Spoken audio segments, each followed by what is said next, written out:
Hello everyone, welcome back to Sarkari Station. So आज हम बात करने वाले हैं complete strategy for RRB NTPC 2024 and 2025 session. So आप सबको पता है कि हमारा जो आरआरबी एनटीपीसी का एग्ज़ाम होने वाला है वो अप्रैल में होगा 2025 में। तो अभी से अगर देखा जाए तो हमारे पास लगभग 100 दिन है, 100 दिन से 1-2 दिन ज़्यादा कह सकते हैं। अगर हमारा एग्ज़ाम अप्रैल के स्टार्टिंग में स्टार्ट हो जाता है तो हमारे पास एवरेज 100 दिन है, यानी कि 100 डेज़ है। अब 100 डेज़ के अंदर हम कैसे अपना प्रॉपर प्लान बनाएंगे, क्या स्ट्रैटेजी हमें फॉलो करनी है अपने एग्ज़ाम्स के लिए, अपने प्रिपरेशन के लिए। सो आज हम उसके बारे में बात करेंगे।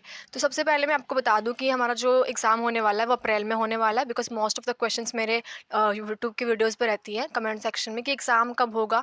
तो एग्ज़ाम का जैसे कि नोटिस आया था, तो नोटिस में लिखा हुआ था कि हमारा जो ग्रेजुएट लेवल का एग्ज़ाम है वो अप्रैल में होगा और जो अंडर ग्रेजुएट लेवल का है वो मई जून में होगा।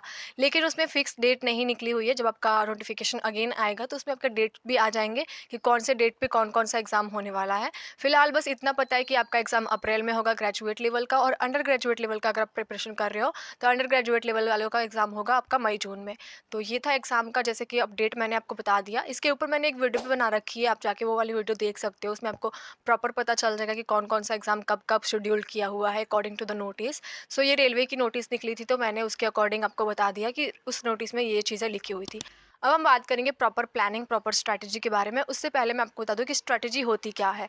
आप सबको पता है, आपने सबने सुना होगा, आजकल तो यूट्यूब पे आपने काफ़ी सारा देखा होगा कि 100 days strategy, 90 days strategy, GK GS की स्ट्रैटेजी।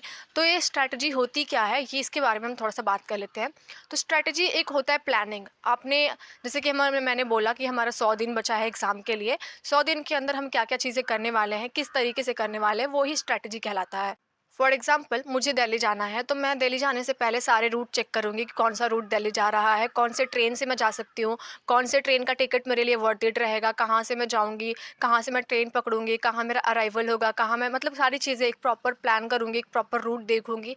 तब जाके मतलब मैं प्लान करूँगी कि अच्छा मुझे जाना है, तो उसके लिए मैं प्रॉपर चीज़ें एक होता है ना, प्लानिंग करूँगी कि हाँ ठीक है, यहाँ से मुझे जाना है, ये वाली ट्रेन लेनी है, यहाँ पे उतर के फिर चेंज करना है, वो सारी चीज़ें, ठीक है। तो उसी को कहते हैं, जो प्रॉपर प्लानिंग हम करते हैं ना, उसी को कहते हैं स्ट्रैटेजी।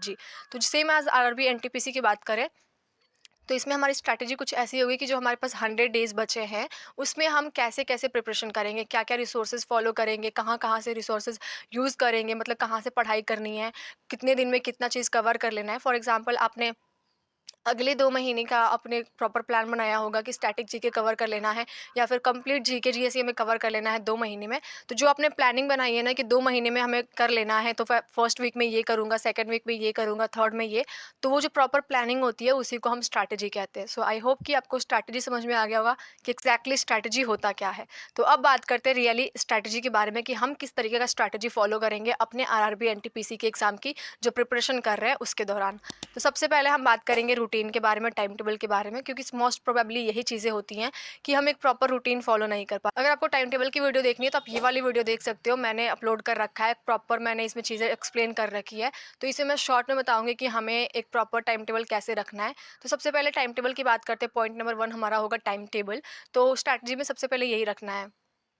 अब किस तरीके का टाइम टेबल फॉलो करेंगे वो मैं आपको बताती हूँ। हम फॉलो करेंगे 10-8-6 रूल, यानी कि 10 आवर, 8 आवर एंड 6 आवर।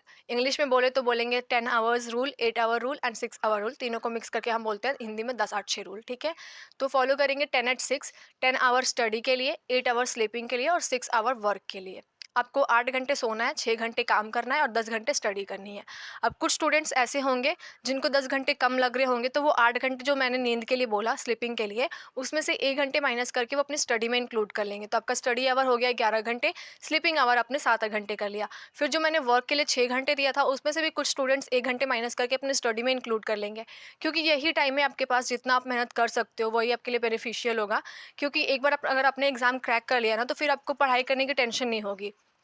तो अभी जितना मेहनत कर सकते हो उतना मेहनत कर लो, बिकॉज़ ये लास्ट टाइम है जब आपको इतनी मेहनत करनी है। हाँ, प्रिपरेशन आप, मुझे पता है कि आप बहुत पहले से कर रहे हो, बट अभी जो लास्ट स्टेज में आप जितना मेहनत कर लोगे ना उतना आपके लिए बेनिफिशियल रहेगा। मोस्ट ऑफ द टाइम मेरे साथ ऐसा होता था कि मतलब मैं पूरे साल पढ़ लूँ, बट एग्ज़ाम के पहले कुछ महीने जो पहले जो मैं चीज़ें पढ़ती थी ना, वो मुझे एग्ज़ाम टाइम पे काफ़ी ज़्यादा याद रहती थी। तो मैं भी आपको यही सजेस्ट करूँगी, पहले आपने क्या पढ़ा क्या नहीं, एटलीस्ट अभी इतना पढ़ लो कि मतलब आपका एग्ज़ाम में वो सारी चीज़ें कवर कर सको। तो अभी जितना मेहनत कर सकते हो उतना मेहनत करो। तो हम फॉलो करेंगे 10-8-6 रूल, जिसमें मैंने आपको बताया 10 hour studies, 8 hour sleeping and 6 hour work.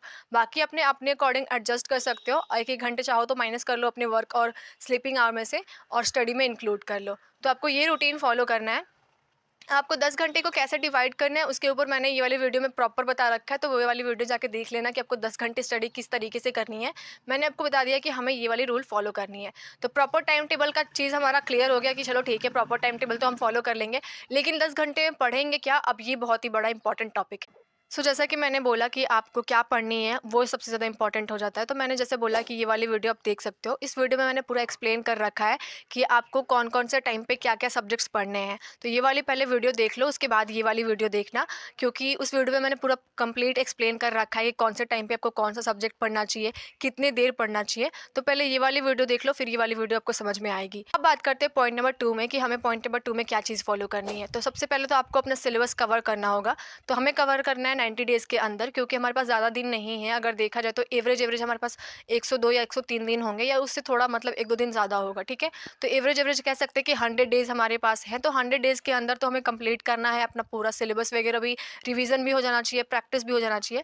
तो हम टारगेट लेके चलेंगे कि 90 डेज़ के अंदर हमारा कंप्लीट सिलेबस हो जाए। उसके बाद जितने भी दिन बचेंगे हम डेली उसमें प्रैक्टिस करते चलेंगे, क्योंकि जब हम 90 डेज़ का सीरीज़ कंप्लीट करेंगे, टारगेट कंप्लीट करेंगे 90 डेज़ में अपना सिलेबस, उस टाइम पे हम रिवीजन कर चुके होंगे। रिवीजन करेंगे, प्रैक्टिस करेंगे और क्विज़ करेंगे।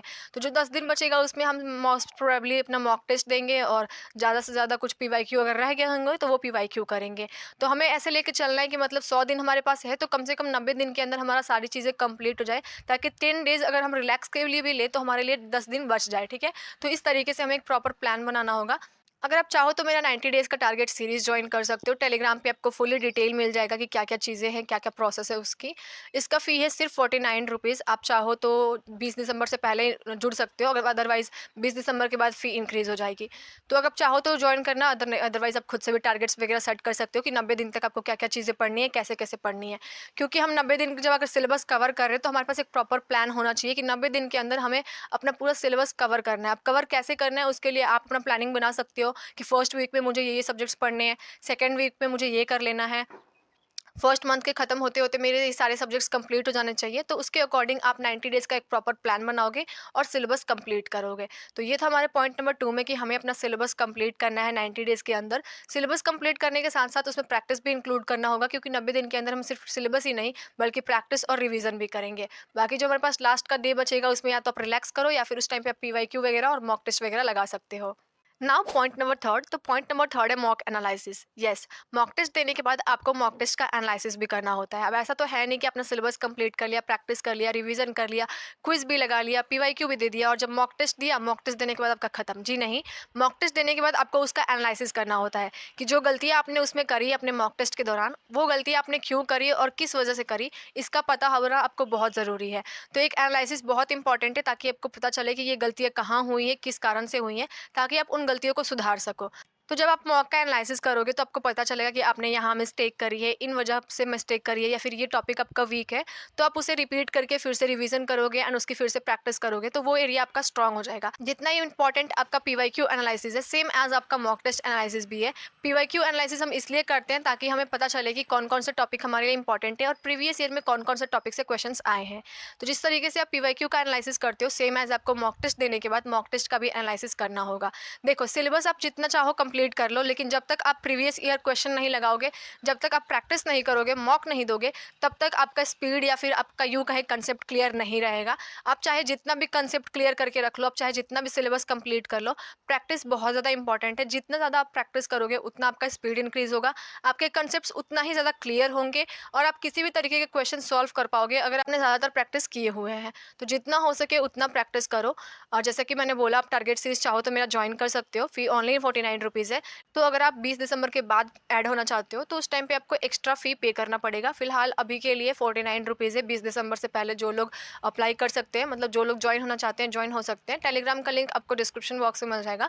वहाँ जाके आप मैंने वहाँ पे काफ़ी सारे डिटेल्स डाल रखे हैं, वॉइस रिकॉर्डिंग भी भेज दिया है, ताकि जिन लोगों को नहीं समझ में आ रहा है कि कैसे ऐड होना है, उनको एक प्रोसेस पता चल जाए और उस तरीके से वो ऐड हो सकते हैं। तो अगर आपको ऐड होना है, आप 90 डेज़ का खुद से स्ट्रैटेजी नहीं बना सकते हो, खुद से प्लानिंग नहीं कर सकते हो कि आपको क्या-क्या चीज़ें पढ़नी है, कैसे कवर करना करना है तो आप उस टारगेट सीरीज़ को जॉइन कर सकते हो। मैं आपको बस इतना कहना चाहती हूँ कि आपको सिलेबस का पता होना बहुत ज़्यादा इंपॉर्टेंट है, ताकि आप जो इंपॉर्टेंट है सिर्फ उतना ही पढ़ो, बाकी आपको कुछ एक्स्ट्रा पढ़ने की ज़रूरत ना पड़े, ठीक है? क्योंकि बुक में काफ़ी सारी चीज़ें दी हुई होती हैं जो कि हमारे एग्जाम पर्सपेक्टिव से इंपॉर्टेंट भी नहीं है। बुक वालों को क्या है, उनको सारा सिलेबस कवर करना होता है कि ये हमारे इंडियन ज्योग्राफी का पार्ट है, तो हम पूरा इंडियन ज्योग्राफी लेके उठा लेंगे।